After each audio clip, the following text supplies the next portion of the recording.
Good morning. This is Giovanni Gallucci, joined by Chloe Dawn and Alexis Parker, and this is the Daily Trend Report. Morning, Giovanni. Coffee's strong today, so I'm dangerous. Morning, both. I came in with opinions, which is the only way I know how to come in. That's the job.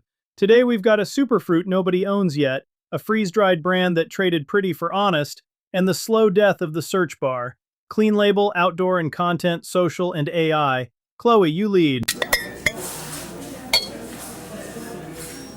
So the one Kendall flagged this morning that I can't put down is sea buckthorn.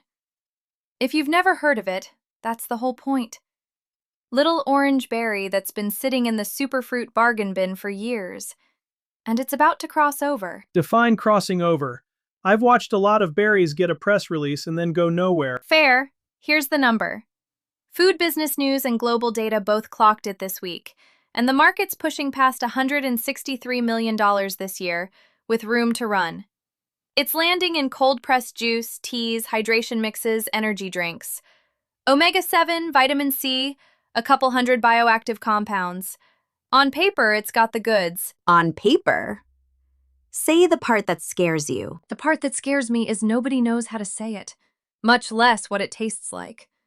Unfamiliar superfruits stall out when the brand leads with the science instead of the flavor. A dozen of them died in a smoothie bowl nobody reordered. And here's what I actually like about it for the people who listen to us. There's no incumbent. No big food brand has planted a flag and said, "This one's ours." That's a rare opening. The brand that teaches America what sea buckthorn is gets to own the word. That's exactly it. Global Data had 2/3 of shoppers weighting organic formulation, nearly 60% weighting plant-based. The demand is real. The education is the gap. Whoever fills the gap owns the category. Just don't fill it with health claims. The second you promise it cures something, you've traded a brand for a lawsuit. Lead with taste. Lead with where it grows.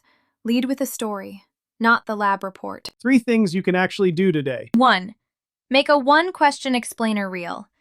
What is sea buckthorn? Answered in 9 seconds, before the algorithm decides you're boring. 2. Film the taste test, not the ingredient deck. Put a real face on camera, reacting to the first sip, and let that be the hook. 3.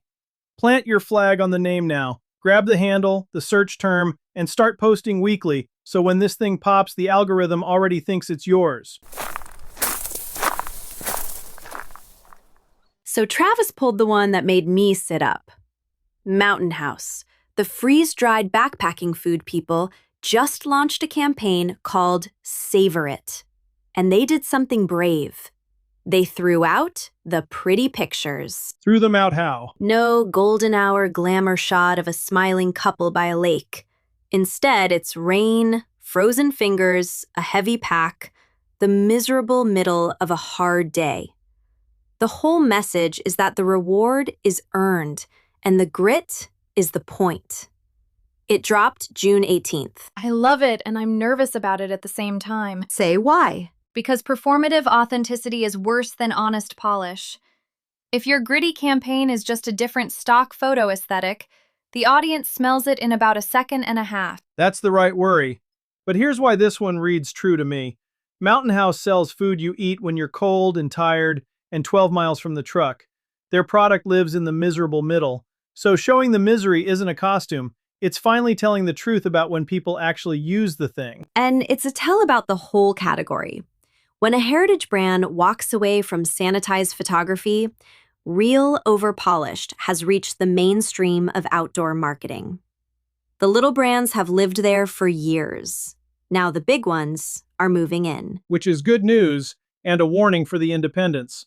The thing that made you different is about to be everywhere.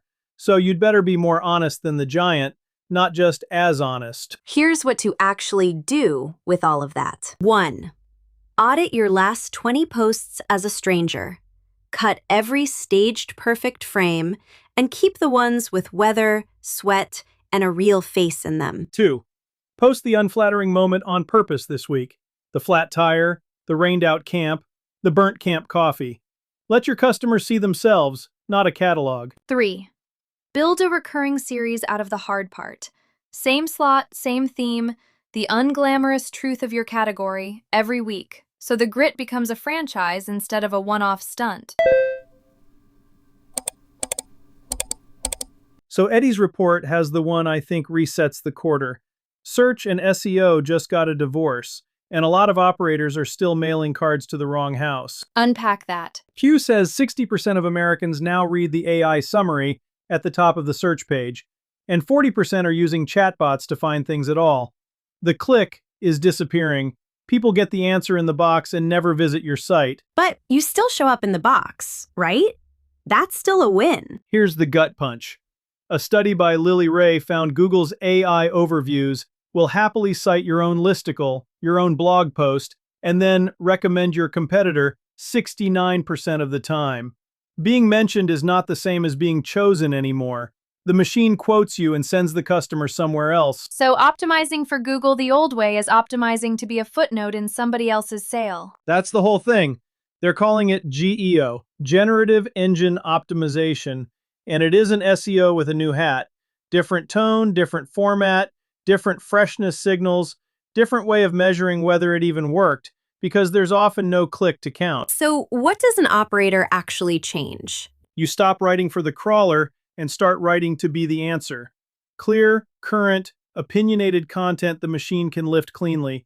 That makes you the obvious recommendation and not just a source it scrapes. And you go where the model can't paraphrase you.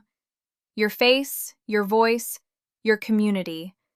The answer box can quote your blog. It can't be you on camera. That's the move. Here's what to do with it. 1. Ask the chatbot about your own category this week. See who it recommends. And if it isn't you, that's your content gap for the next month. 2. Rewrite your best post to answer one specific question cleanly in the first 2 lines. So when the model lifts it, your name rides along. 3. Put a human on camera with an actual opinion. The take a model can't generate is the one thing the answer box can't hand to your competitor. That's the show. If you run an outdoor brand, a clean label line, or your own operator name, and you want organic social that sounds like a person instead of a press release, that's what I do at gallucci.net. The strategy, the content, the whole stack, built to make you the one people actually pick. Come find me, gallucci.net or DM at gallucci.net on Instagram or LinkedIn. Talk tomorrow.